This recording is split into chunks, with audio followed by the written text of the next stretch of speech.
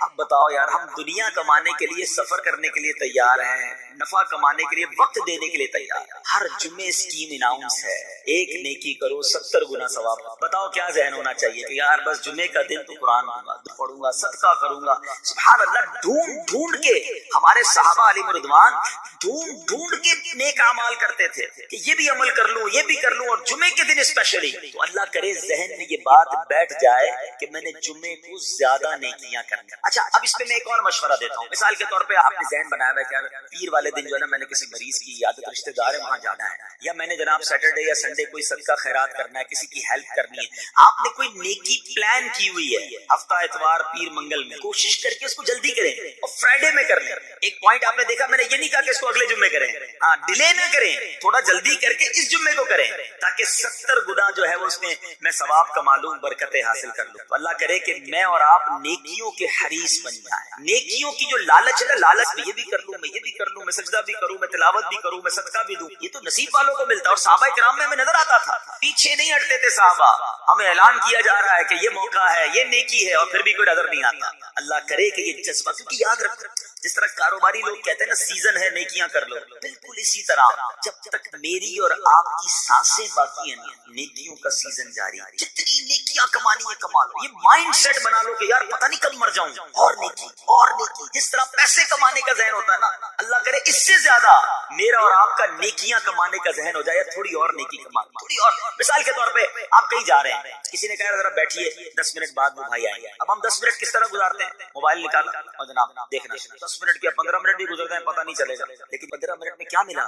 شاید گناہ ہی ملے ہوں گے, کیونکہ ہمارے موبائل میں تو بہت ساری چیزیں ایسی ہیں یا تو حرام دکھا دیتی ہیں یا حرام سنا دیتی ہیں. لیکن اگر نیکیوں کا ذہن ہو تو بندہ سوچے یار 10 منٹ میں سورہ یاسین پڑھ سکتا ہوں, 10 قرآن کا ثواب ہے. موبائل میں قرآن پاک ڈاؤن لوڈ ہو, قرآن شریف نکالا اور یاسین شریف پڑھ لی, ویٹنگ ایریا کے اندر 10 قرآن کا ثواب کما لیا. اگر یہ مائنڈ سیٹ ہو, بندہ کہ یار اتنی دیر میں تو 100 بار درود پاک پڑھ لوں گا. اور آقا علیہ السلام فرماتے ہیں جو 100 بار درود پاک پڑھے اس کی دونوں آنکھوں کے درمیان لکھ دیا جاتا ہے کہ یہ بندہ دوزخ کی آگ اور نفاق سے بری ہے.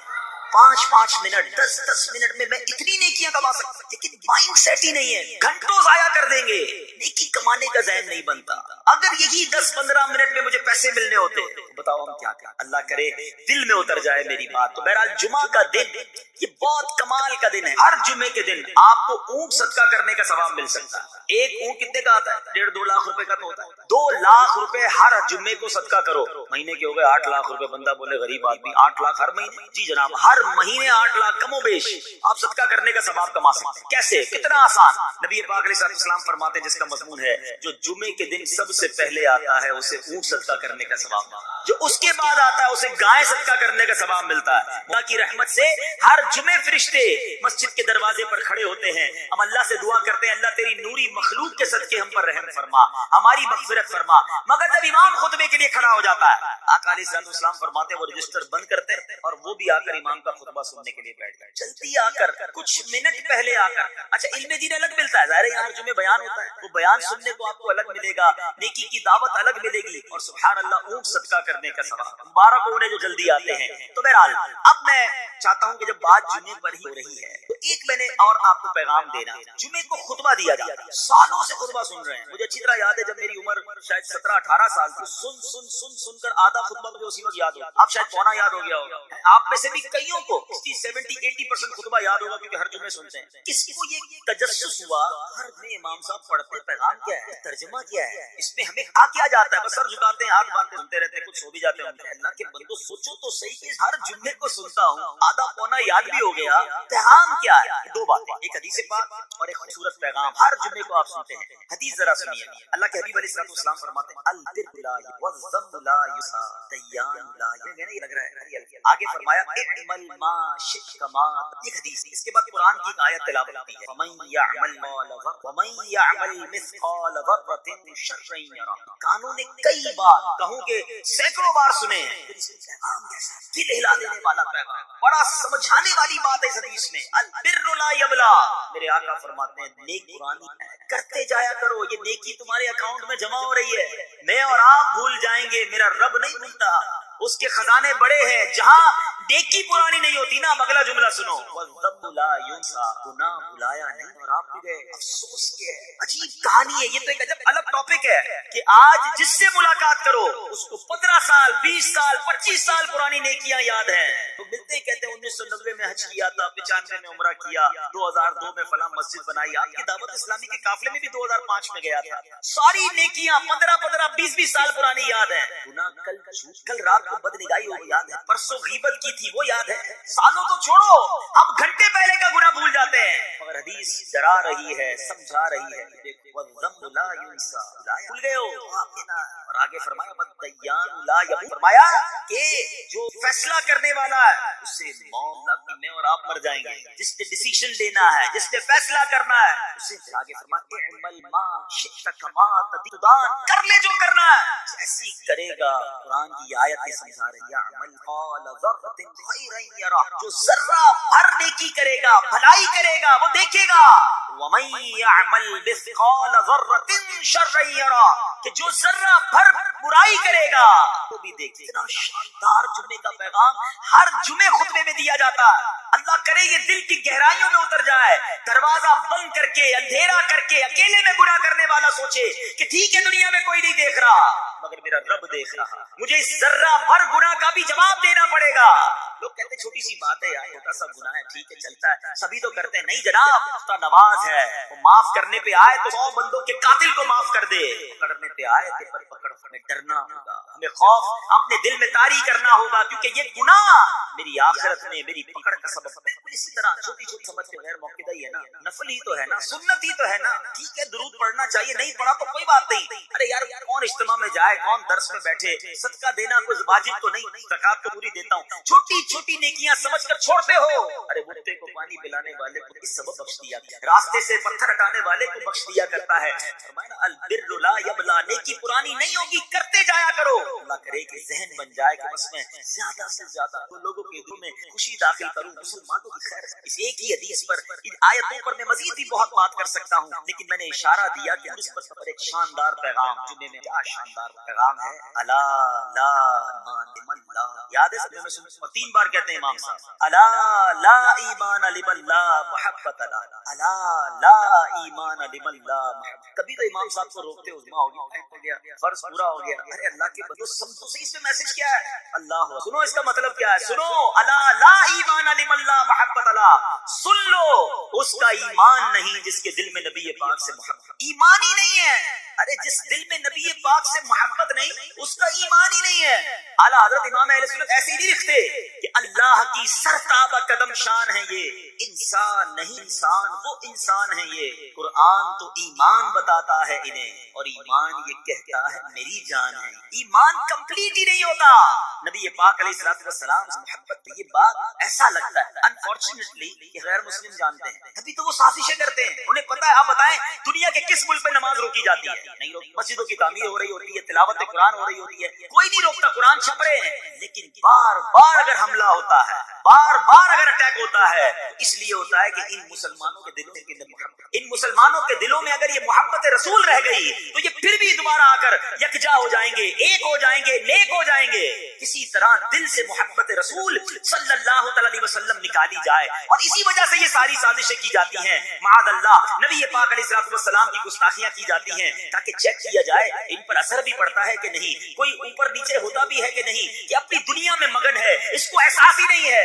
پیچھے اسلامی بھائیوں دنیا کا دستور ہے، جب کسی چیز کی ڈیفیشینسی ہو جائے نا تو اس کی ایفیشینسی بڑھائی جاتی ہے. مثال کے طور پہ کسی کے جناب جسم میں وٹامن ڈی کم ہو، ہم کیا کرتے ہیں؟ وٹامن ٹیبلٹس لے کر بڑھاتے ہیں. کیلشیم کی کمی ہو، ڈاکٹر کہتا ہے بھائی تھوڑی کیلشیم کی دوائی پیو، تمہارے اندر کیلشیم کی کمی ہو رہی ہے. جب کسی چیز کی کمی کی جائے تو اس کو بڑھانے کی کوشش کی جاتی ہے. اگر یہ دنیا کے چند لوگوں کا یہ پلان ہے کہ مسلمانوں کے دلوں سے عشق رسول نکالو، تو اب میرا اور آپ کا کام یہ ہے کہ انشاءاللہ عشق رسول کو اب اضافہ کریں گے، اب نبی پاک کی محبت میں اور اضافہ کریں گے، سرور کائنات علیہ الصلوۃ والسلام کی محبت میں زندگی گزاریں گے، خود بھی سچے عاشق رسول بنے، اپنی نسلوں کو عاشق رسول بنائیں. اللہ سلامت رکھے میرے پیر و مرشد کو. 30 سال پہلے، یہ آج کل کا شعر نہیں ہے، اب بچپن سے یہ نعت سن رہے ہیں، کم و بیش 25-30 سال پہلے میرے مرشد نے کیا پیاری التجا پیش کی، اپنی نسلوں کے لیے کیا ہمیں پیغام دیا. کہتے میری آنے والی نسلیں تیرے عشق ہی میں مچلیں، میری آنے والی نسلیں تیرے عشق ہی میں مچلیں، انہیں نیک تم بنانا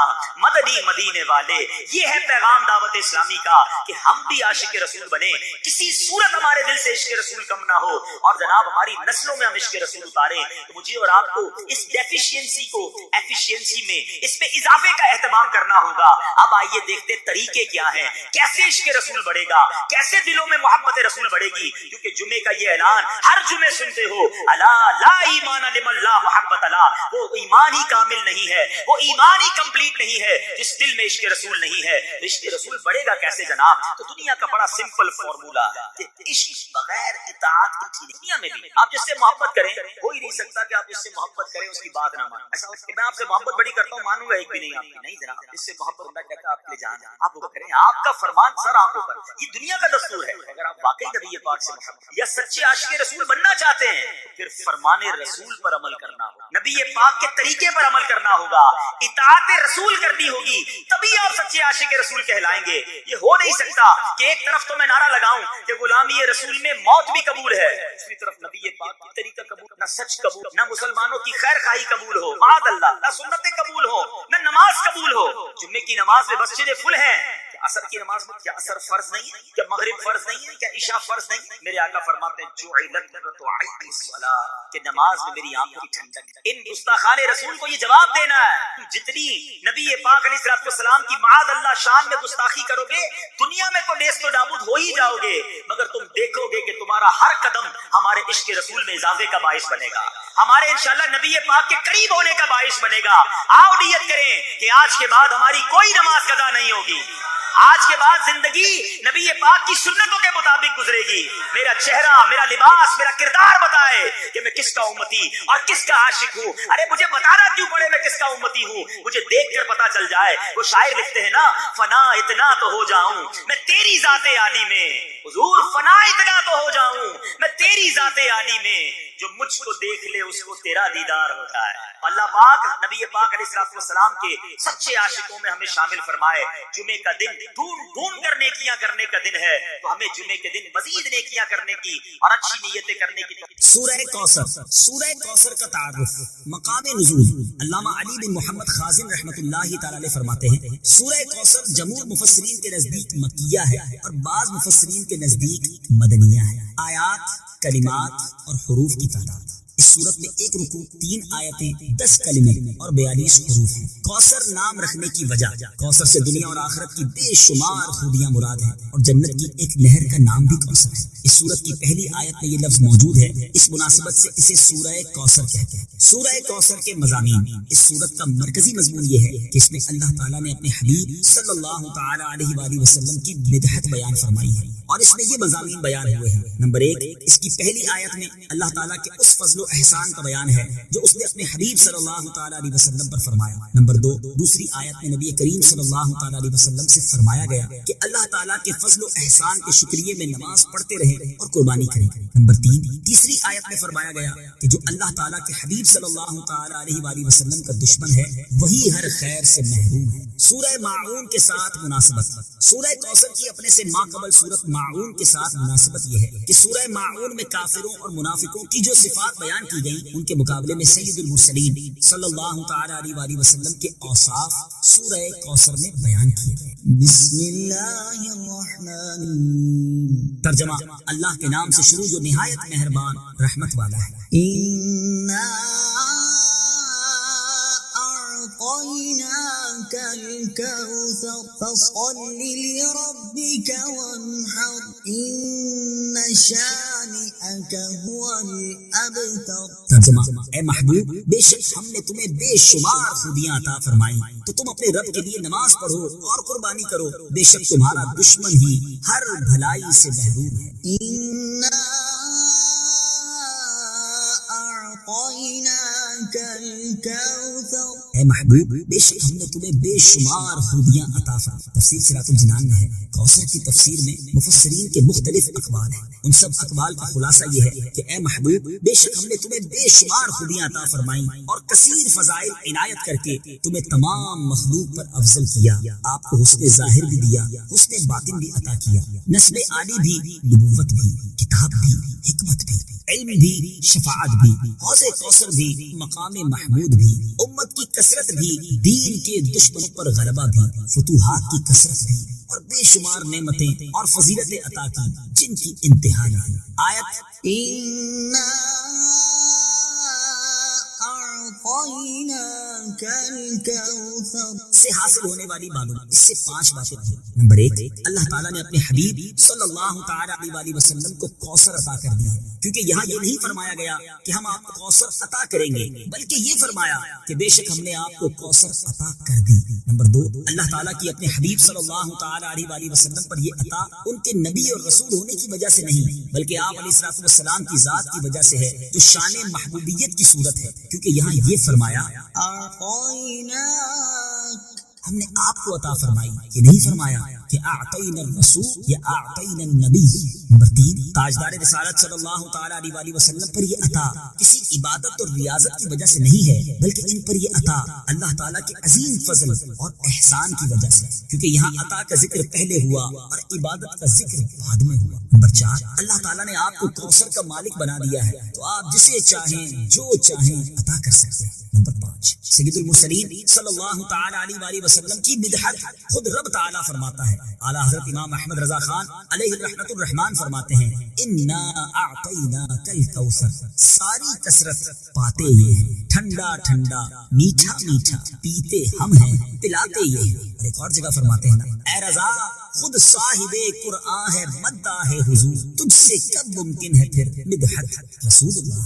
فَصَلِّ لِرَبِّكَ وَانْحَرْ، تو تم اپنے رب کے لیے نماز پڑھو اور قربانی کرو۔ تفسیر صراط الجنان میں ہے، یعنی اے حبیب صلی اللہ تعالی علیہ وآلہ وسلم، اللہ تعالیٰ نے آپ کو دونوں جہاں کی بے شمار بھلائیاں عطا کی ہیں اور آپ کو وہ خاص رتبہ عطا کیا ہے جو آپ کے علاوہ کسی اور کو عطا نہیں کیا۔ تو آپ اپنے اس رب عز و جل کے لیے نماز پڑھتے رہیں جس نے آپ صلی اللہ تعالی علیہ وآلہ وسلم کو کوثر عطا کر کے عزت و شرافت دی، تاکہ بتوں کے پجاری ذلیل ہوں اور بتوں کے نام پر ذبح کرنے والوں کی مخالفت کرتے ہوئے اپنے رب عز و جل کے لیے اور اس کے نام پر قربانی کرے۔ اس آیت کی تفسیر میں ایک قول یہ بھی ہے کہ نماز سے نماز عید مراد ہے۔ ان شانئک هو الابتر، بے شک تمہارا دشمن ہی ہر بھلائی سے محروم ہے۔ تفسیر صراط الجنان میں ہے۔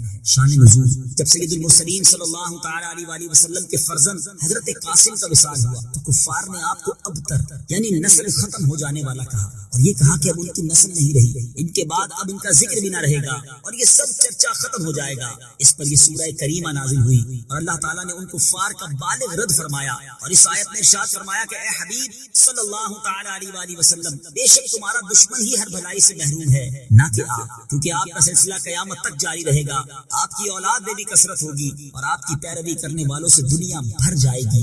آپ کا ذکر منبروں پر بلند ہوگا، قیامت تک پیدا ہونے والے عالم اور واعظ اللہ تعالیٰ کے ذکر کے ساتھ آپ کا ذکر کرتے رہیں گے، اور آخرت میں آپ کے لیے وہ کچھ ہے جس کا کوئی وصف بیان ہی نہیں کر سکتا۔ تو جس کی یہ شان ہے وہ ابتر کہاں ہو، بے نام و نشان اور ہر بھلائی سے محروم تو آپ کے دشمن ہیں۔ اعلیٰ حضرت امام احمد رضا خان رحمت اللہ تعالی علیہ اس سورت کی تفسیر بیان کرتے ہوئے فرماتے ہیں، عاص بن وائل شقی نے جو صاحبزادہ سید المرسلین صلی اللہ تعالی علیہ وآلہ وسلم کے انتقال پرملال پر حضور کو ابتر یعنی نسل بریدہ کہا، حق تعالی نے فرمایا